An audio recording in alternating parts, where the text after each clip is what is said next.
I would like to acknowledge the traditional custodians of the land on which this podcast is recorded today, the Wiradjuri people, my people. I'd like to take this time to acknowledge our elders, past, those that watch over, guide and protect us, present, those that walk beside us, nurture and teach us the way, and future, the young ones that will succeed us into the future. I would like to acknowledge our continued connection to the lands, the waterways, and the skies, our animals, plants, and fauna. I would like to acknowledge our history. In story, song, and dance, we continue to share these stories. I would like to acknowledge each and every one of you. And I'd like to acknowledge the lands on which you tune into today, where you sit, where you live, where you work, and where you play, and how important it is for us to acknowledge where we are at this very moment. Mandangu, thank you.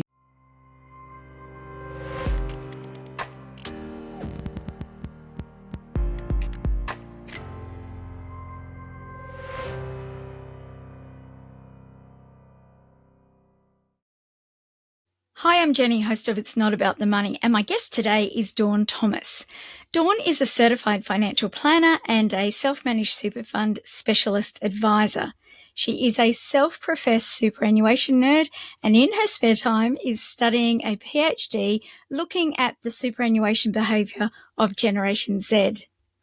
Dawn has been named as one of Financial Standard's Power 50 most influential financial advisors in Australia, and has received numerous industry awards, both for the quality of her advice, as well as her work to improve outcomes for young people and women in her community. Dawn is passionate about financial education, and as well as hosting the Your Money Story podcast, in 2023 she launched the Wealth Designers Start Well program, which is designed to help young people be financially empowered, and also started the companion Start Well podcast in 2024.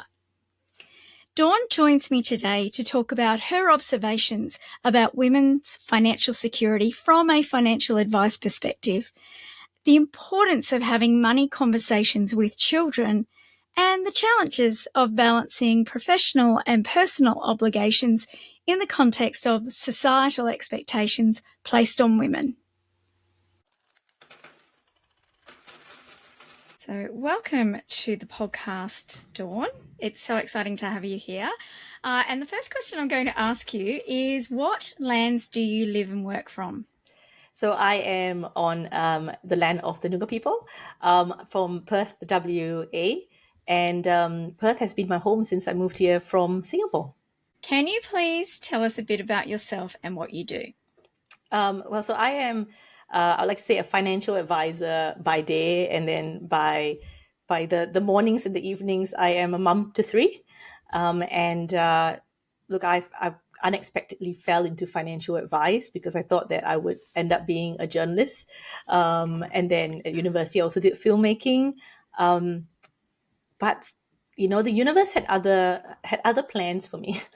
I somehow ended up in a bank, saw what financial advice was, and I also could see the opportunity to really help people feel good about themselves when they can actually understand financial concepts. I think that kind of thing, when you see them feeling that, that sense of, oh, I don't get it, and I'm really I'm not confident, I'm not confident in my abilities. And then being able to see someone turn that around, it was quite addictive for me to see and feel. And so that's what got me hooked onto going to financial advice. And that's where I am now. Like I choose to be a financial advisor every day. I'm guessing that perhaps that background is one of the reasons that you are so great at the education side of things. And you pop up in the media a little bit, including you had a recent article that you collaborated with Inga Yandel Yes. on called Reframing a Woman's Worth as They Age. And there is a line in that article which really resonated with me, especially in the context of this podcast, which read, through systemic barriers and cultural belief systems, women are expected to give their time and money for the service of everyone else at the expense of their own financial security. That's a really powerful line, isn't it? Yeah, even if, as you read it, like I'm actually quite emotional. Like I feel the emotions in me because I think that's what a lot of us feel. It's a very sad reality that we don't talk about enough. I think there are those of us to talk about, but people don't want to listen to it and to know that there are women out here who've just been used up and not cared for, and people saying that's your problem. You didn't plan well enough. You didn't do this. That's why you are in this vulnerable position. You effectively put yourself in that vulnerable position. It's heartbreaking to me. We shouldn't just use up people like that and just throw them away. We hear in the media the conversations about the growing rate of homelessness among women over 55 and other issues that specifically face women disproportionately. There is very little conversation around those underlying causes, those systemic barriers, those cultural beliefs, which you allude to. How do we get the conversations happening more? For me to deal with the hopelessness, right? Like, because honestly, if you ask me what can we do for women now, the reality is, I mean, of course, the message is not to give up if you're in your 60s and you feel you're behind, but your options become less of trying to catch up. The further you go along into your retirement as you get older, the less options you have. So I kind of think of, how can we change that situation? That's why I'm focused on young people. That's my solution to it, is that systematic change seems to be so slow. And we've got advocates like you, Jenny, who are very outspoken about what needs to happen now around systematic barriers, that all these things that happen to women over the course of their life that end up in their position. My response is that I want to actually focus on young people. So if we can have better conversations with them, and young women as well, about, what's the impact of taking unpaid leave? What's the impact of you changing your career trajectory to look after the kids? What conversations should you be having with your partner around how you both can find purpose and joy in your decisions around how you're moving forward with your family, about the roles, about your money conversations? I think these things should become very normalized for children to know about and conversations to have. I want to focus on the young, so then this generation coming up doesn't have the same kind of challenges. Maybe they are going to be the ones that really rage against the machine and break the system. We can only hope. And, having children myself, who, are relatively young, I think part of me gets really angry at the thought that for them, regardless of their gender, that nothing will change in their lifetime. I remember reading the statistics around the gender pay gap, for example, that says it's going to take another 143 years to close. And I'm like, that's not my children's lifetime. That's not my grandchildren's lifetime. That's not my great-grandchildren's lifetime. That is so far in the future. And we need change to happen so much earlier than that. And intergenerational change is so important. And what you touch on there about making some of those things very conscious, those conversations explicit. And it's interesting because figures from the Workplace Gender Equality Agency suggest that Australian women, on average, do twice as much unpaid care work as men. Yes. That invisible work, all forms of domestic work we're talking about there, cooking, cleaning, washing, gardening, home maintenance, as well as taking care of children and the elderly or family members with disabilities. And then we add community work on top of that. That's quite a disproportionate load, isn't it? Especially when so much of that work isn't seen and it's not seen as valuable. Yes, and I think the system, right, the way the system works, if I can kind of peel, even when we take it back to retirement system, is that you are actually operating as a family unit. So when you're operating at a family unit, then if one person's the main income earner, they're paid well, you're doing unpaid work, you're doing community work, then it all kind of like works out in the wash, because then the family unit is fine. But the stats are telling us that that's not the case, is it? If women are finding themselves homeless, if they're single, then it's not working, so it's like all of these assumptions, like, yeah, if we just all do it together, but one person in this equation is left very vulnerable if they leave their partner or they're forced to stay with their partner because they could be in an unsafe relationship, but the alternative is being out in the street. So there's one person in that family unit that does not have a kind of backup plan if that whole family unit situation doesn't go well. And we know that the divorce rate is about 50%. So we have these stats. So I don't know why we still have this belief that we can go into a partnership with someone and we can freely give up our time, our career, our ability to earn money just on the basis of trust that it's going to work out. I think one of the things about that is it's often an unspoken expectation. I remember reading in the 90s about what we then called the second shift. We didn't talk about mental load, we didn't talk about invisible labour, but we talked about the second shift. And as women were emerging more and more into the workplace following those, radical reforms, thanks to the feminists of the 60s and 70s, women were going off into paid employment, but then coming home to that second shift of domestic duties. They were still tending to take time off to care for children if that was what the family decided to do. But I think it's still something that is assumed about that women will want to do that women will do that. Often women, there is an unspoken expectation that that's how it's done. And we see that when I think dads take time to be stay-at-home parents, to be the full-time caregiver or the primary caregiver, and it's still an unusual thing. And I wonder how much it would actually change if we spoke about that more and we question where those expectations and those assumptions come from, because it is the 2020s. It's not the 1990s. It's not the 1950s. Why have we been so slow to see that social change where there is more of that equal expectation that all parents, regardless of gender, or all partners, regardless of gender, will take on more of the load in those situations? Yes, I think, and it's as I say, it starts again with the conversations you're having with your kids. What are you role modeling at home? Because it's important for them to know that this is what normal can look like. That the workload is shared. Both your aspirations are important. You're not, as a woman, you're not expected that family is your whole identity. That you were someone before you had a family, and it's okay to have self-care. It's not, you're not expected to just break yourself at the service of everyone else. So that concept of that we need to give, it's really ingrained even as, young women, that, you want to be the nice girl. You want to be rewarded for being nice and being helpful. Starts when they're young. I'm trying to tell my daughter to not be as nice. I'm like, can you please? It's okay to say no, and say no forcefully, because we're not going. I said my sons do it and they don't care.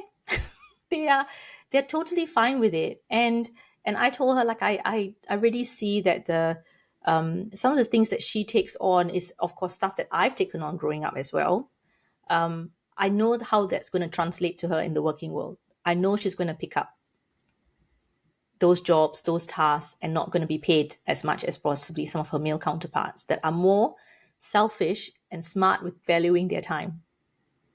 So this generosity, we need to throw it out of the window. Like, stop asking women to be generous. Come on, like.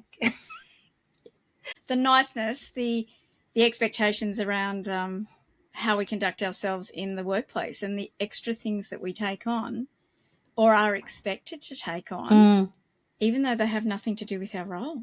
Yes. It happens so often. It's the answering the phones in the office. The number of times, like, who's covering reception duty? Usually the women. Who's emptying the dishwasher? Usually the women. Because those are not, like, there was a report that came out about promotable tasks, promotable work. Women are taking on a lot of tasks in the office that are not promotable tasks. So what's with that? Like that? That's not nice. Like that shows how it just flows through to every part of our life, in terms of how we're expected to give without having anything in return. So it really is being aware of those things, having the confidence to push back on those things, having those explicit conversations at home and in the workplace. And have you come across the work of Eve Rodsky? She was a lawyer and she wrote a book called Fair Play. No, I haven't. So fair play is a strategy that couples can use, and you can buy a deck of cards as well that has all of these, possible jobs and tasks. And the idea is to look at who in the home is responsible for those tasks. Yes. And because often couples have a perception that they are doing things equally. And when it comes down to it and you actually see how the tasks are split up and realize that in almost every relationship there is a disproportionate share, it then provides a visual tool for working out how to actually create a workable, equitable outcome to ensure that there is a fair share, Yes. a fair play of Yes. the tasks and the responsibilities and the caring duties and whatever that might be. I think I'd love to see a version of that in the workplace based on what you just said. Yes. I also find it interesting that when we're talking about this unpaid work, whether it's in the workplace or at home, it's not captured anywhere in our economic account. So we have, all of this economic activity that goes on, manufacturing, construction, services, mining, and all of that is captured in the gross domestic product of Australia, which is currently running at, I think, about $2 trillion annually. But that figure does not anywhere capture the monetary value of unpaid care work in Australia. Yes. Or that unpaid. And the estimates say it's worth between $650 billion and $1 trillion. So we're talking about half the size of the economic value we actually measure. So we have this massive contribution being made primarily by women, disproportionately by women. We don't measure it, and it kind of sends a message that we don't value it. Yes. Do you think we should have some sort of measure of the unpaid work and have it visible? For sure. Like I think for money debates, when we did it, one of those years I got to participate in money debates, there was a figure I managed to pull about the value of breast milk, right? So how much breastfeeding was actually contributing to the economy. I think it was like a few billion, right? We don't talk about all the impact of these little things that women are kind of expected to do. And that even, before even the unpaid work piece, we're talking about care industries. In the conversation as well is that more female-centric jobs, aside from teaching, because I think teaching's on an award rate, they're underpaid compared to their male counterparts with the same amount of training. So it's this perception like, what we do is like easy. Didn't one of the ministers say like, how hard is it to be in a daycare center? It's like, hello, you should try that. It's hard work. It's hard work. Yeah. And it's valuable work. It's important work. Those early years of education is essential. It's essential. And it's really important work. So it's the valuing of women monetarily with that unpaid piece so important. But I think as well, those care industries, they should be paid appropriately. So if women they're saying that, okay, they're great at those jobs, that's their skill set because they care, they need to be paid as well as their male counterparts in, comparable industries. That even in that, even the jobs that we're getting paid for are still not right. Research shows us that the more as men enter into industries that have been traditionally dominated by women, like the caring industries, we actually see an increase in the average incomes in those industries. And I think that's a really telling thing because we don't see a comparative drop in the traditional male industries when women enter. And yet when women enter those traditionally male-dominated industries, they are still on average paid less. One of the arguments is women need to make better career choices. They need to go into those higher paying jobs like being an engineer or being a scientist or being a lawyer. And yet in finance, it has one of the biggest gender pay gaps in Australia. So that's not the solution. But what is the impact of all of that unpaid work, that underpaid work, the fact women tend to work part-time casually? What's the impact long-term on individual financial security? I think if you're looking at it very quickly from a stats point of view, you just look at superannuation. If superannuation is a combination of how you've been valued through your life, that figure that's sitting there is how society has valued you. That's basically what is sitting there. And the fact that, women, I think 2018, based on a research paper, they've calculated that the gap was over 60% because, that's how much essentially women would have to earn more to equate to men. And it's actually, even the super figures I find quite confusing. If you go on the ASFA site right now, the gap doesn't look that huge, but that's not really talking about how that spread is between women. So that's why I kind of rely on research papers where they actually have context into that. So 60% in 2018, and that particular paper by Professor Alison Preston, who does a lot of work around financial literacy and the connection to super, she wanted to kind of measure what was actually known, a known cause of the superannuation gender gap, and one of the main things was that women earn less money in their lifetime through these things like gender pay gap, breaking their careers. That's what happens. And part of the other thing that came out from that research was there is a financial literacy gender gap as well. The financial literacy gender gap also contributes to the superannuation gender gap. And Jenny, I've got to hold my hand up as well, is that I had to confront my own bias, right? I think like, look at me, I'm like all for women getting ahead. But, I'm probably guilty of not giving the same attention to my daughter as I do to my son, because my son seems to be more interested in it. So it's an easier conversation for me. But I've only found this out recently that, I think I'm working with her character. She doesn't want to know too much information. She just wants to know, the little finer points. She's trusting to put money away into long-term investing. But I didn't spend enough time on actually breaking down the concepts where I checked in to see whether she actually got it. Like she was just like, yeah, Mama, I trust you to do it, right? In a way, she's like trusting me to do it for her, but I haven't checked in to know whether she had the tools. So, with our the wealth designers, we're doing a youth empowerment session for children of our team members and clients, right? Because these people are willing to let us experiment on their children. They're very kind for us to do that, because we do not claim to be experts. We're just like we're parents who care about this stuff, and then we're wanting to have conversations. And what I did was actually issue a financial literacy test to all the kids that attended that session, and that's what Hilda uses for financial literacy. And my daughter, she got 3 out of 5 versus my eldest got 5 out of 5, and my youngest got 4 out of 5.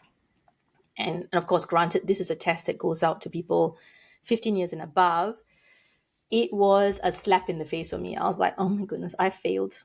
I'm a terrible mother. I had all that mom guilt coming at me because it's so pervasive. I think it's so pervasive that women also talk about mental load. This is a conversation that's come up going, okay, I have to care about all these things. I have to care about these conversations. I have to drive change, but I'm just tired from the day. I have the mental load of trying to deal with all these things. And maybe that's your point about the unpaid work as well. When you are so bogged down by having to give everything else to everyone else, you stop being able to invest time in the stuff that's actually going to take you out of a vulnerable situation in the future, the stuff that's going to give you security.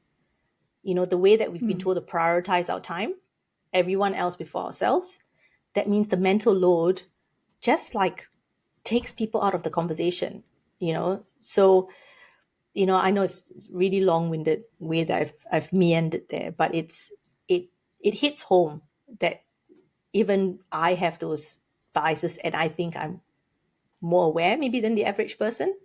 And that's given me, the kick up the bum to kind of go, okay, I need to sit down with her and test these things a bit more and check in with her and not go, okay, I don't have time. I'm tired. I need a nap. Yeah. Yeah. I think what you've just described there touches into a few things. Firstly, the fact that you're the one worrying about your children developing financial capability. That's a responsibility for all parents. And it's really interesting because I did some academic research several years ago now, looking at how parents taught their children about money. And what really surprised me, and an unexpected outcome of that initial research, was that all the parents and carers I spoke to said it's really important that I teach my kids about money. Yes, I think it needs to happen in the home. And yet, the vast majority, and I am talking 90%, not making up that number, said it's important and I want to do it. I don't know how. And often would revert back to this default parenting that they had had modelled to them when they were younger. Yes. And they were doing what their parents did for them, but they kind of admitted that what their parents did didn't work. And it was this light bulb moment for me that actually, you know what? We do our best and we try our hardest, and sometimes it's all too much. And when you are tired and there's everything else to do, it's easy to just say, I'll get to that later, or it's too hard. And when we have so much responsibility, how do we then add that in? Yes. And keeping in mind that kids are picking up the money lessons from us implicitly, like they're picking them up from watching us. So we need to make it explicit. But also, there's a lot of research that shows that gender pay gap we're talking about actually starts with pocket money. Yeah. And it starts with the kind of jobs that we give kids. We give them different jobs based on their gender. We tend to give more inside cleaning up domestic kind of tasks to girls. We tend to give outside, tough jobs to the boys, and we pay them differently. So we actually value that hard outside work more than we do that inside work. And it's not a conscious thing that parents do.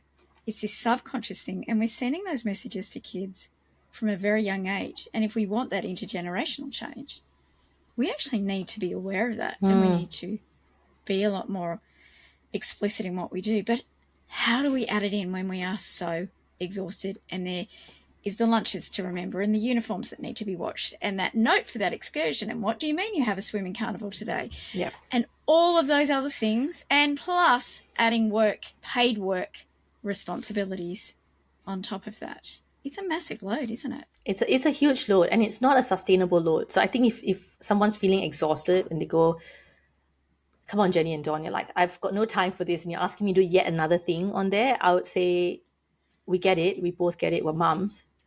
But I think it's about reprioritization. That's why that conversation with your partner or whoever's in your life, or even your kids, right? I hear about women who'll be like, oh yeah, I drive my kids to do this and this, and it's about their kids getting this extra after work activities over what they might want to do. Because again, it's programmed like the kids come first, you put yourself second, and the challenge is really self-care. Can you say no this week to some things that you can just say no to? But also reprioritizing maybe the things that you could do so that you can actually have the time and the mental space to have conversation about money.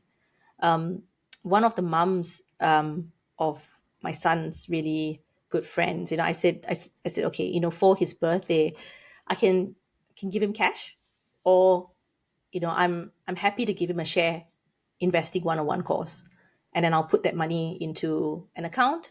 But the thing is that you need to sit down with him for that to do it together, because I want you to be across it.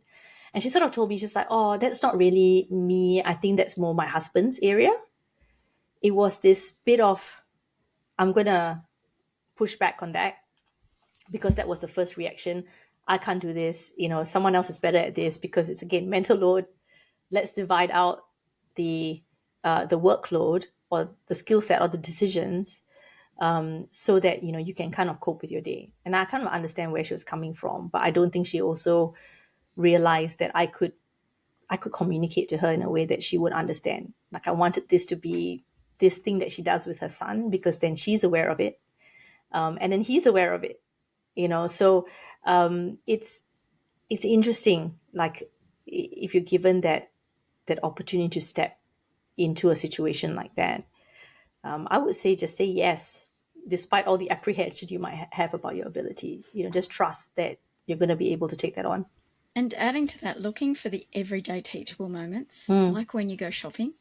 Yes. If the kids are there with you, talking about value, talking about how you make decisions, how do you prioritise, how do you budget, really making those things explicit when there are expenses that come up, talking to the kids about that and putting a money time around it. I know my second child recently got a job and he went and bought an ice cream with some of the money, and we talked about, while we were in the car, how much that ice cream cost as a proportion of how much time it had taken him to earn that money.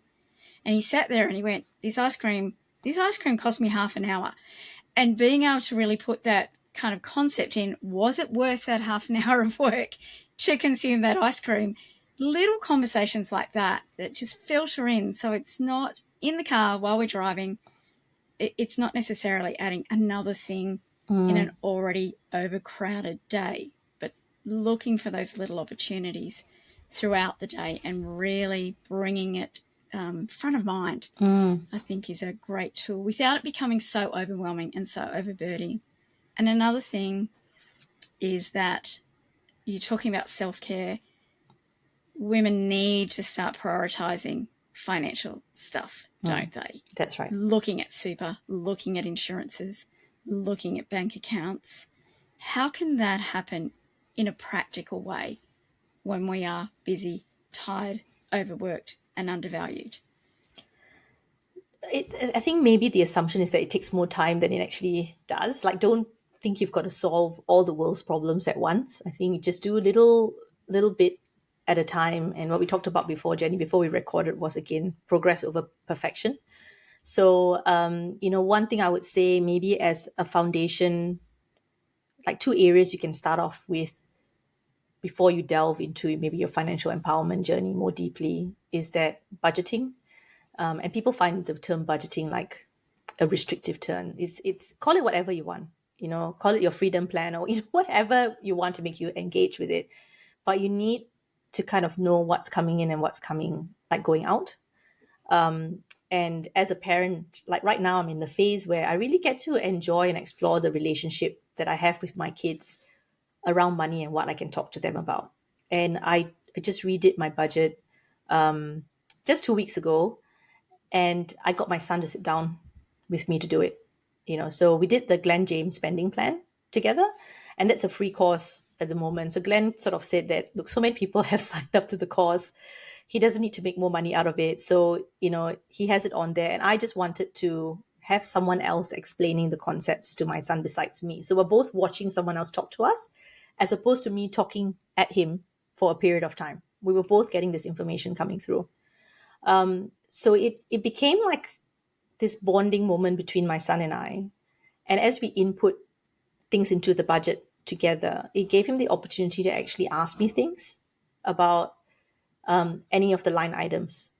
And then he could also see that between this going here, all the fixed costs that we have, money that we have to put away for savings, he could see very quickly like the discretionary spending money pot didn't have like a lot in it. Like after you do all the adulting, there isn't a lot of fun money, right? But he could see that in like very plain terms because everything's aligned there. And so that had that conversation. And what I've noticed actually from that exercise is that I felt like this unburdening, because I feel that when it's left up kind of all to me to try and balance it off, and it's a balancing act, it felt like a lot. We talk about mental load. It felt like I was just carrying that load on my own. And having to talk to him about it felt like I wasn't alone. It was one of those things, Jenny, that I didn't expect, that you could have that conversation, and for it to actually, I got a lot of it out of it that made me feel of the unburdening.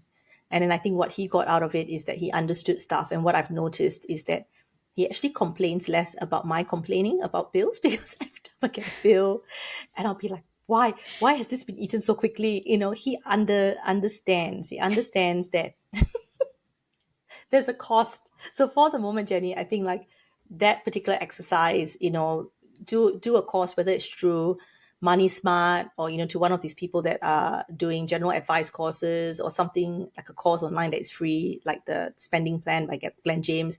You can do it yourself, but maybe if you feel you want to bring in your kids, then it's a 2-for-1 kind of scenario. And I think that was really a joyful exercise that I had, even though it was a bit sad to see that, a lot of things go out, but I didn't feel alone in that. And the other area is superannuation. It's just paying attention, just reading your statement. If you can just read your statement, and I say maybe go to Money Smart and use the tools that are on Money Smart after that, because Money Smart has a lot of great sections, right? That if you want to have retirement calculator, you can do that. And I'm very big on ASFA's retirement standard site, very big on it. I tell everyone to take a look at what comfortable retirement looks like for retirees. So it gives you a sense of, oh, what are the current retirees needing right now? Because you might think, this doesn't apply to me, it's too far off. But then you kind of have a sense of what they're needing. So if those two areas, just look at your super statement and maybe just take in the data that is there and then start that journey around what you might need to upskill via Money Smart and doing your budget. And maybe do your budget with one of your kids. I think that would be like two powerful things you can start off with that shouldn't be overwhelming. So it's a bit like eating an elephant, one mouthful at a time. Don't be overwhelmed by the whole elephant. Just start with the little things. Yes. Little things, but, I think as your kids, you said you've got a 9-year-old and a 16-year-old. Mine are 10, almost 12 and 13.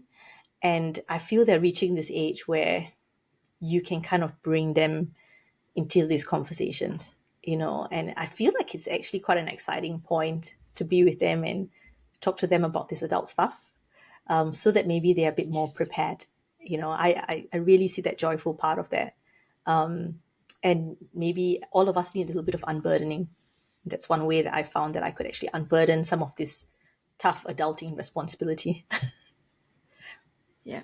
And a great way to create that intergenerational change that we need. Yes. As well. So, I think talking to kids about money, talking to kids about the domestic duties, sharing those things. And I think what you were saying about when you were doing the budgeting with your son, it's almost a win-win because he gets the insights into the budgeting process, but then hopefully with a better understanding of how the family finances are allocated, there's a bit of a better appreciation of how little slush there kind of is often.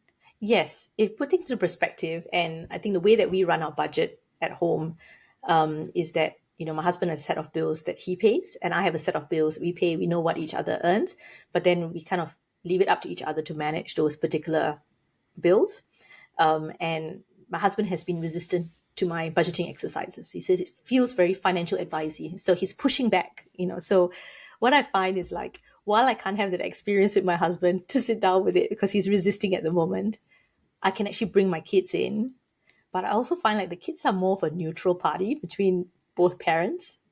So I have hope that my son is going to be able to bridge that gap and get my husband on board.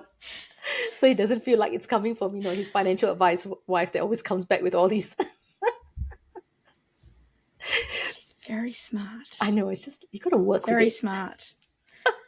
We all know how it is. The dynamics is a tricky one to handle.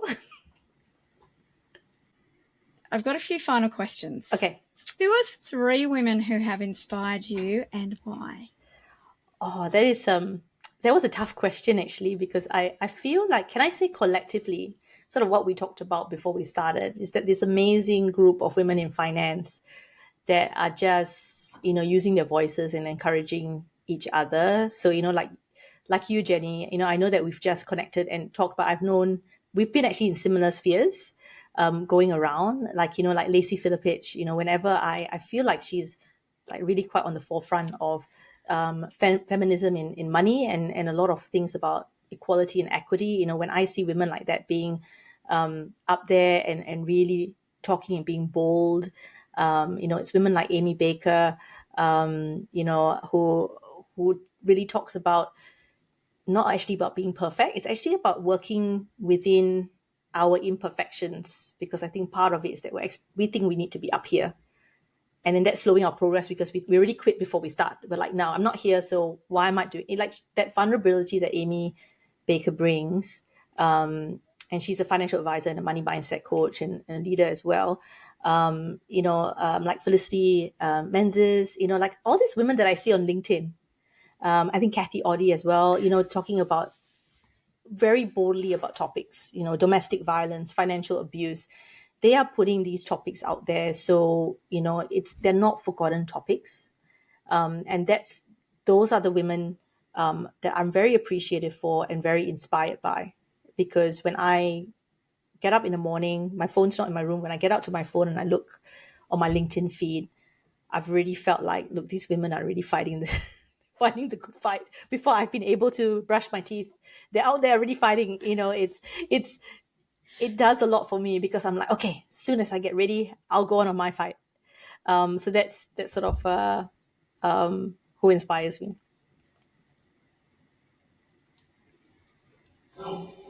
I love the virtual communities of women, and it feels like you're not alone in these conversations, in these messages. It is so inspiring to see what so many women are doing, and it absolutely gives me a bit of encouragement as well. Yes. To keep going, and it gives me such hope that things are going to change. I genuinely feel like there's that momentum building, particularly in the finance space, that we will start to see change, and that gives me a lot of hope as well. So yeah, if you were Prime Minister for a day, what would be your number one objective with regards to gender equality and building women's financial security? Oh, Jenny, this was a hard question. Okay, I had to think about it. So I'm going to approach it from two angles. Hard questions. Yeah, it's very hard. Like, I really had to think, and I don't know if it's right, because it sounds like, okay, I'm going to give it a shot on two perspectives. On one side, it would be looking at the financial advice hat and researching. I know we have a national financial literacy strategy, and I wish that the government would actually work more closely with the financial advice, money coaching, community, to actually get us into schools and actually fund that, because I think we know how to talk to people, and we know how to effectively deliver the message. Because I think when you are trying to have maybe things as a module for teachers to do that, it's different going through course materials as opposed to embedding information that is there. This is really so critical, and I wish that that becomes part of our everyday, that kids actually have access to people who know about these areas, readily acceptable and available to them. So in that sense as well, I would love them to have to take a superannuation test, get a superannuation license before they get their super fund, and it's stapled to them for the rest of their life, as we know, because super stapling was introduced. I would want that to be put in, that it's a requirement that whoever's taking up their super fund can show that they're able to make active decisions around their super fund, as opposed to just giving them a piece of paper that they don't know anything about, and then it's stapled to them, and then maybe being aware of it when they're 40 years old. So that's from that angle. And then if I could redistribute some of the money that we have from our tax, and I don't have this, there'll be less that will be spent on war and more into allocating those funds to actually making sure that the education sector, the caring sector, all of that, people that are in occupations that help actually mold the community and succeed in the community are actually paid better and supported better. So that's I'll be a really bad Prime Minister. I'd vote for you. And you know what? I think a lot of teachers, back to having financial advisors and people with financial education expertise in schools as a resource, I'm sure a lot of teachers would love that, because we know that the majority of teachers, even though financial literacy is in the Australian curriculum and is embedded in subject and as a cross-curricular priority, a lot of teachers don't feel comfortable and confident in teaching it. And we do need to look at how we better support them. There's been a lot of work in the area, but again, we've got a long way to go to really make sure that financial education is done well in schools. We've talked about some of the things that people can do now to help improve their financial position, but I do want to ask finally about your go-to resources for women and other listeners who want to know more about these topics and want to improve their financial situation. Yeah, so I'm actually, like I said, the spending plan was something that I just did recently, because it's an exercise I wanted to do with my son, and I found that really beneficial. But saying that as well, if you go on Money Smart, there's tons of different areas, like even creating a budget on Money Smart. There'll be like the spreadsheet that is there, and then they've got steps on how you actually create it. So it just depends on which way you want to go. Money Smart's always a great resource for overall whatever you want to learn as a foundation to your understanding. The Association of Superannuation Funds of Australia, ASFA, I go on their website a lot to look at the Retirement Standard Report, but they've also got a site called Super Detective, And with Super Detective, all you have to do is put in your year of birth, and it tells you where your superannuation should be right now to achieve what you should accumulate for a comfortable retirement. So it's like a 20-second exercise. Just Google, go in, put in your date of birth, and then if what gets spits out there with your superannuation balance doesn't marry up to to what you have right now, look, it should tell you that you should be doing something a bit more. There are also fantastic books that are out there, like Money School by Lacey Philippich. I really liked her journey that she accounts about, because I think someone like Lacey just seems really smart, right? Like you think Lacey just has it all together. And I remember how I told you again, Jenny, is about that. That person's up there, I'm down here, so like that works for them. I'm never going to get that. But I think that book is an example of a book where Lacey is trying to let you know her learnings and teachings, but letting you know that you can do it yourself. Like she's talking to you as someone who you can trust in that conversation. So there are plenty of these finance books, right? I know everybody talks about The Barefoot Investor. That's a known finance book, but there are so many other finance books that are very collaborative, that talk to women, that are written by women.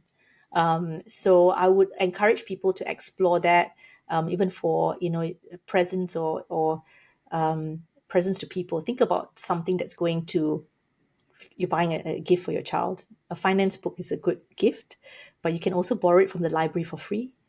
So there's Girls That Invest by Simran Kaur. There's tons of books that are out there. No shortage, right, Jenny? You said that you've got your book list, and we've kind of shared one on LinkedIn as well. Yes. So I would say reach out to people that you think are also really passionate about resources. And Jenny has no shortage, so maybe reach out to Jenny as well. But maybe look out for those authors that you think will also understand your journey. Because even with finance books, one size does not fit all. Find the voice that you are willing to listen to. And there are plenty of podcasts as well. So plenty of resources, Jenny. Yes. And I love that. Find the voice that you're comfortable with. That is a really great message, because, as you said, it's not one size fits all. Find what works for you. Yeah. And I'll make sure that I'll add some of those links to the notes for the episode today, so everybody can go and find them. Yeah. Thank you so much for your time, Dawn. It's been lovely chatting to you, and I'm really excited about what the future brings, and especially when we see the next generation coming through and hopefully creating a lot of practical change and achieving better levels of financial security than what we're seeing now. We can only hope. Thank you so much. Thank you so much, Jenny. And I appreciate what you're really doing for women out there and your voice.